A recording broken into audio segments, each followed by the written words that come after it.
Ne te laisse jamais contrôler par ces 5 choses. Dans la vie, il y a des éléments qui font en sorte que l'on peut avancer. Et il y en a d'autres qui font en sorte de nous empêcher d'avancer. Comme si on pouvait s'implanter des ailes et s'envoler, ou on pouvait continuer de marcher avec un boulet. Le choix est à faire à travers les décisions que tu prends en cet instant. Donc on va voir dans cette vidéo 5 choses qui d'une certaine manière t'empêchent d'avancer, t'empêchent de devenir la meilleure version de qui tu es, qui t'empêchent de devenir la personne que tu souhaites devenir. 5 choses qu'il faut abandonner dès maintenant. Première chose, ton passé. Ton passé ne définit pas qui tu es. Ce qui définit qui tu es, c'est qui tu es aujourd'hui, ce que tu fais aujourd'hui, ce que tu penses aujourd'hui. Oui, le passé, d'une certaine manière, a un impact sur qui tu es aujourd'hui, mais tu n'es pas obligé de le laisser te définir. Si je devais laisser mon passé définir qui je suis, je ne serais pas la personne que je suis. Laisse-moi répéter ça. Si je devais laisser mon passé me définir, je ne serais pas qui je suis aujourd'hui. Je ne ferais pas toutes ces choses. Je n'aurais pas la vie que je mène, les relations que j'ai. Si je laissais qui j'étais être qui je suis. J'ai pris la décision un jour d'être une personne nouvelle. Et j'ai pris cette décision de par le fait de définir qui je veux être dans le présent. Et donc forcément, de par cette décision, il y a des actions. Et de par ces actions, il y a un devenir. Donc première chose qu'il ne faut absolument pas qu'elle te contrôle, c'est ton passé. Ne laisse pas te définir. C'est à toi de décider qui tu es aujourd'hui. Seconde chose qu'il ne faut surtout pas laisser te contrôler, ton ego. Ah, l'ego, celui-ci, il est toujours présent. Peut-être t'en as pas un gros, mais t'inquiète, il est toujours là. Et en soi, il n'y a rien de négatif à ça, parce que l'ego est essentiel pour la survie humaine. S'il y a une guerre civile et que t'as un potager, t'as intérêt d'avoir de l'ego, si tu veux te nourrir. Donc il n'y a rien de mal à l'ego, je ne suis pas du tout dans la logique bouddhiste à supprimer l'ego. Cependant, il y a une différence entre utiliser l'ego et se faire contrôler par l'ego. Je te donne 2 exemples différents. Se faire contrôler par l'ego, c'est j'apprécie la relation que j'ai avec un ami, mais je veux tellement avoir raison que je suis prêt à détruire la relation. Ça, c'est se faire contrôler par l'ego. La relation arrive à une fin alors que j'aurais aimé qu'il y ait une continuité, et cela est la conséquence que je voulais absolument avoir raison sur un sujet. Alors que j'aurais très bien pu finir la discussion en mode « agree to disagree ». D'accord de ne pas être d'accord. Fair enough. On passe à autre chose. Move on. Ouais. A contrario, utiliser l'ego, c'est toutes ces personnes dans mon enfance qui m'ont dit que j'allais pas pouvoir réussir, je vais leur prouver qu'elles ont tort. Je vais réussir. Et là, tu l'utilises. Par contre, attention dans cette définition de l'utiliser, si tu les appelles pour leur dire que tu as réussi, ton ego s'utilise. Vouloir prouver à des gens qu'ils ont tort, c'est utiliser son ego. Leur montrer, les appeler, leur dire, c'est ton ego qui s'utilise. Il y a une variable entre les deux. Ouais. Troisième chose qu'il ne faut absolument pas que tu laisses te contrôler. Je sais pas si la formulation était très français, mais ça va le faire quand même. Ouais. Ne laisse pas qui que ce soit t'empêcher de vivre la vie que tu désires réellement. Tu ne dois jamais laisser une personne te contrôler dans la dynamique de devenir la personne que tu veux être, dans la dynamique de vivre ta mission de vie, de vivre ton projet de vie. Il peut y avoir des compromis, il peut y avoir des éléments acceptés, mais tu ne dois pas pour autant laisser une autre personne contrôler ton existence.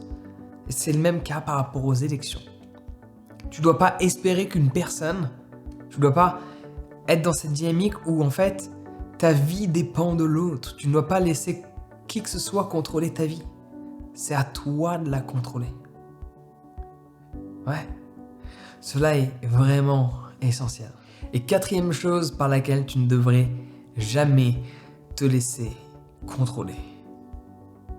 Tes propres limitations mentales. Il y a ce que tu crois être possible et ce que tu crois ne pas l'être. Et je peux te garantir que dans ce que tu crois ne pas être possible, il y a tout un tas de choses qui le sont.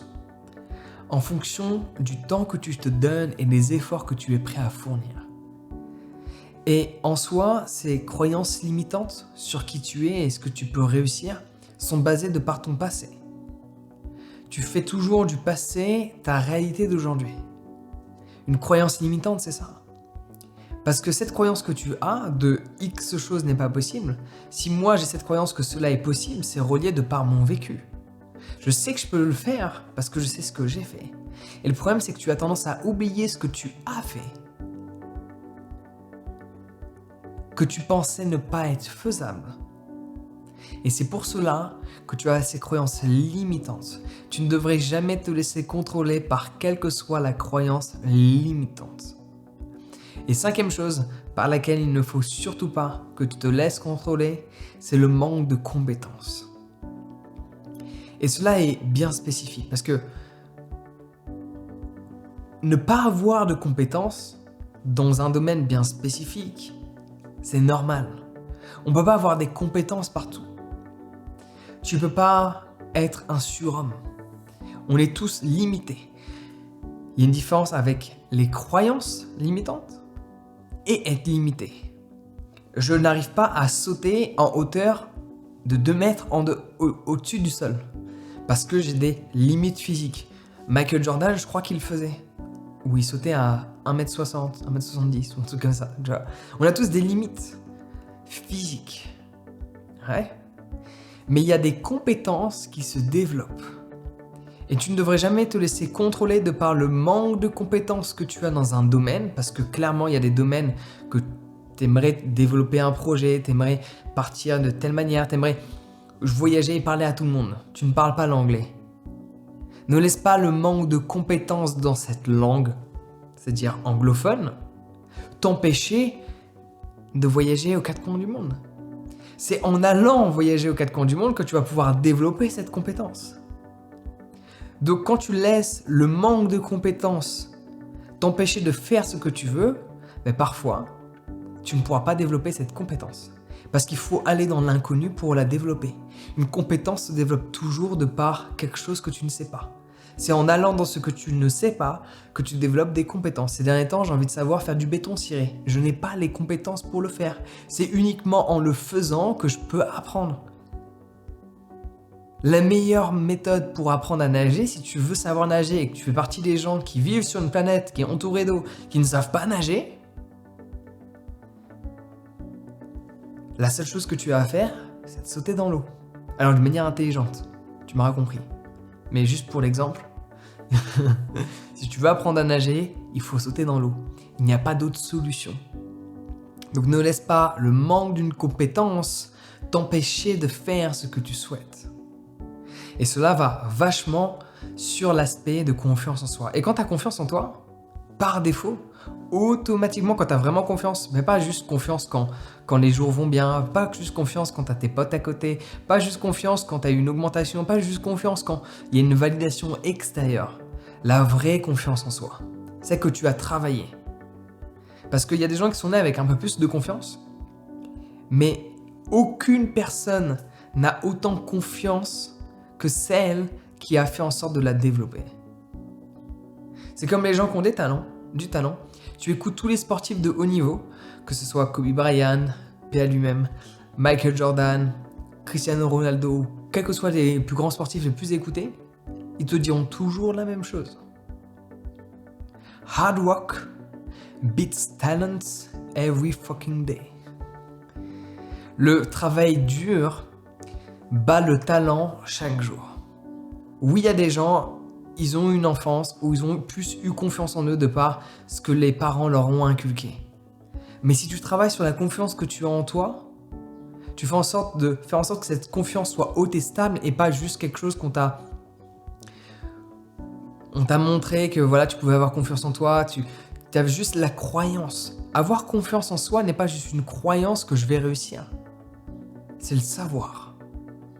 Je sais que je vais réussir. Pas je crois que je vais réussir. Je sais que je vais réussir parce que je connais mes capacités à prendre des risques, je connais mes capacités à agir, je connais mes capacités à oser, je connais mes capacités à apprendre quelque chose que je ne sais pas et à accepter d'être vulnérable dans le process pour devenir la personne que je veux être. Ça, c'est avoir confiance en soi.